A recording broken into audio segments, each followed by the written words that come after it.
I'm Zeph Smith with the Cleo Bailey Experiment. If you're not familiar with the Cleo Bailey Experiment, it happens to be on the east side of town. There is a school in that area that has been out of service and out of use since the 80s. And me and my family, we decided that it was time to bring services to the east side. So we got this old building here. It's again, the old Cleo Bailey Schoolhouse. It's 2 acres of property and 33,000 square feet of building that we plan on turning into a community enrichment center. So right now, we have a half-acre garden back here that we serve. Right now, we supplement groceries for about 100 to 120 families every week. We have volunteers that come out. They help produce this food and plant this food. And then on Wednesdays, we harvest this food, upwards of about 150 pounds every week. And we give it to the people in need, and we hand fresh food right to the people. So there's no traveling of that food through the grocery store process. It just right out of the garden, freshly picked, right into their hands. So we are in the process of measuring and mapping out the building so that we could start looking at what it might take to start the construction process. Because we would love to take this building and bring the services to the community that are desperately needed. As we walk the community and we meet the neighbors, we find out that one of the major needs for these folks is a safe place for their kids after school and during the summer months. So we've been working to put together an after-school program that could care for certain needs that are there in the neighborhood and with those children. Now, we know that we don't need 33,000 square feet to cover that. So our plan is to renovate this building and open up that space for other for-profit and non-profit entities that could serve this community in the ways that are needed. So we would love to do this either low rent or no rent, as long as we're bringing the needed services to the people of Anderson.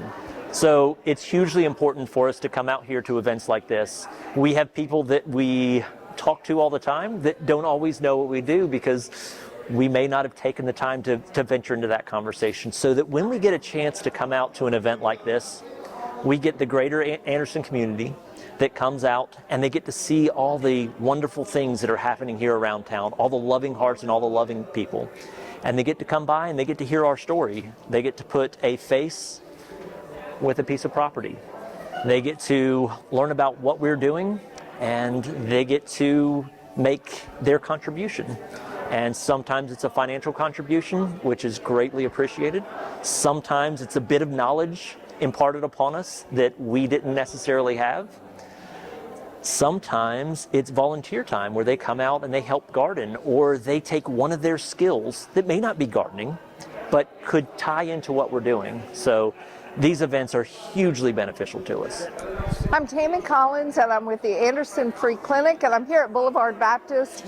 But we appreciate the folks here so much for allowing all of us nonprofits to come in and meet folks face to face, tell them a little bit about our mission, and it's just a really great community event that we look forward to every year. And we like to do our little Christmas baking shopping here too. They have a little bakery corner, and just a great event. We just wrapped up Festival of Trees, and if you missed it this year, we're already planning for next year. We'll be at the Bleckley Station again. It was a fabulous event. Look at Facebook for the Anderson Free Clinic and see the pictures. It was magical, and we thank you for all of your support. Yeah, this is an alternative gift fair. How can people gift something for the Anderson Free Clinic for the holiday? There are a lot of ways to give. Here at the fair itself, you can indicate. We've got our website. We've got a Venmo. We try to make it really easy. We'll take a check. You can drop by with cash. We'll take donations any way we can get them. We also, for folks that don't know, if you've got medical equipment that maybe you're not using, we try to pass that back out to our folks and other agencies here in the community. So as you're cleaning out this winter, making room for new gifts, and have some a walker or wheelchair, crutches, that kind of thing, we'd be happy to take them. This is the 20th anniversary of Boulevard's Alternative Gift Fair. It's a fair that we host every year the first week in December, where we invite our church family as well as the community to come in to support our local missions. We have many of our community partners here, and money that's given today to them will go directly to them. In addition to that, we're selling Christmas ornaments. We have a silent auction, and we have a bakery, and at the end we will divide that money among these mission partners that are in the room today. And what is it about this event that makes you want to spend it? I know it's got to be a lot of work to spend your time and energy on it. It's an opportunity to minister in many ways to the least of these in our community. All of the ministries that we have represented here today are right here in Anderson County, and we have many who fall into that category of the least of these who need help. And this is our opportunity to help these agencies to make a difference in their lives. And have you gotten good feedback from the agencies that are in here? Oh, yes.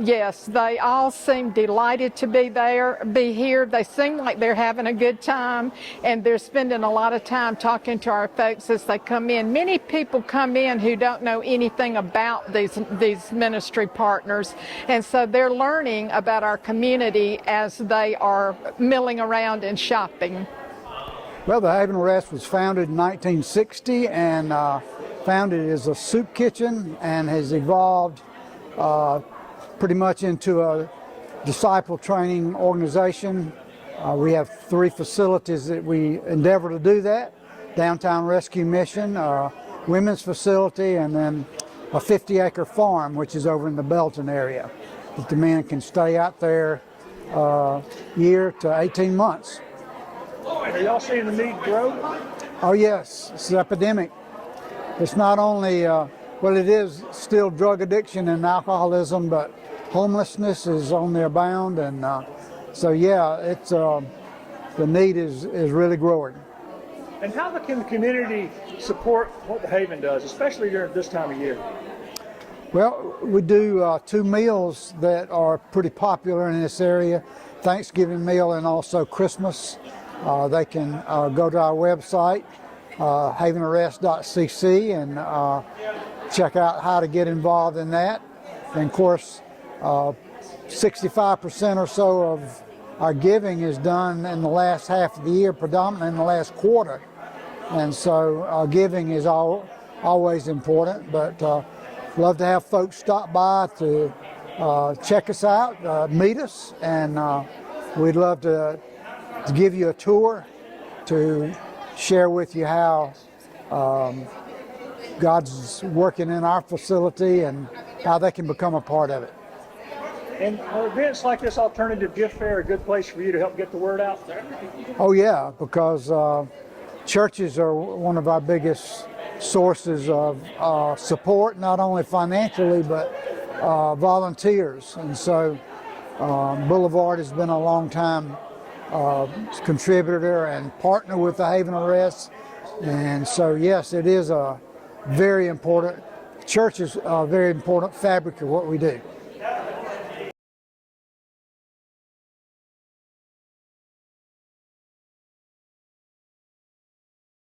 I'm Vicki Moore. I live in Gainesville, Georgia, and I spend about 3 to 4 months out of the year in India. Have a ministry there called Rahab's Road. We work with women and children at risk and rescued from human trafficking. And tell me a little bit more about that. Sure. So we provide educational services, vocational training, just counseling, whatever it takes to move a woman forward. And so while she's with us and learning to make product, we're able to give her payment for that she makes so that she'll have something to start fresh with. And so as a nonprofit, we operate as a business, and so that the business side provides for about 75% of our ministry funding, and then about 25% from donations. And I was looking at the things. This is all like fair trade and everything. It is. Remind people what that means. Sure. It just guarantees you that the product, that the person that makes it gets a fair wage, that their working conditions are good, there's no slave labor or mistreatment in the people that make the product. Yeah. Events like this, are they helpful for you to get the word out? Absolutely. We, by coming to events like this, of course we sell product, which helps us fund, but then people learn about what we do. They can volunteer in India or stateside. We have a lot of women that have home parties for us, so we ship a box of product to your home and you have a party, and then we pay for shipping on both ways. So it really helps us spread the word and helps us fund what we do. What's the best place for people to find out more information? Sure. On our website is rahabsrope.com, RAHABSROPE.com.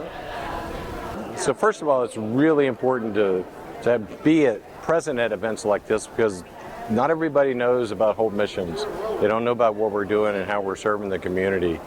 So that first of all is a big deal. And we benefit greatly from the financial contributions that we are able to get from events like this. But it's a friendly event. We're here with our brothers and sisters that are serving in the community, and we get to share in this together. And it's a great opportunity for us to be able to do that. You know, financially, it's a big deal to be able to use the money that's generated here so that we can serve our folks better. So some of the alternative gifts that you can provide here are being able to contribute to meals that we provide people. So we're able to provide breakfast 6 days a week because of the contributions that we receive here. So you can pay for some of those things. You can actually sponsor for a week of food or meals that we would be able to provide for people. One of the things that we say all the time is there's no solution to homelessness that doesn't involve housing.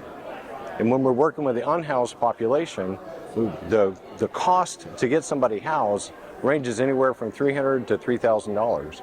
On average, we've seen this year $915 to put somebody in a house or in an apartment or in some sort of accommodation. And so those contributions allow us to serve people by taking them from an unhoused situation and putting them into some adequate housing. So Hope Missions serves our community by providing breakfast 6 days a week. We work out of the old County Health Center on 213 South Towers. We're there early in the morning, so we open our doors at 7:15, we close at about 10, and in that time period we'll serve about 120 people with a nice hot breakfast, hot coffee, lots of sugar and lots of cream, and be able to really just get to know people and build a relationship with people so that we can then serve them with our services navigator, our housing navigator, our care coordinator, whatever it is that we might be able to do to serve them better. So getting into the holidays, other than financial contributions, we're giving out lots of gloves and socks. We give out lots of underwear, hats, those sorts of warmth kind of items. We'll go through a lot of those this year. We'll also go through lots of sugar and lots of coffee and those kinds of items, instant grits and oatmeal. Those sorts of things are great. That if you can pick up any of those and drop them off at Hope Missions when we're there between 7 and 10 a.m. Monday through Saturday, we would greatly appreciate that.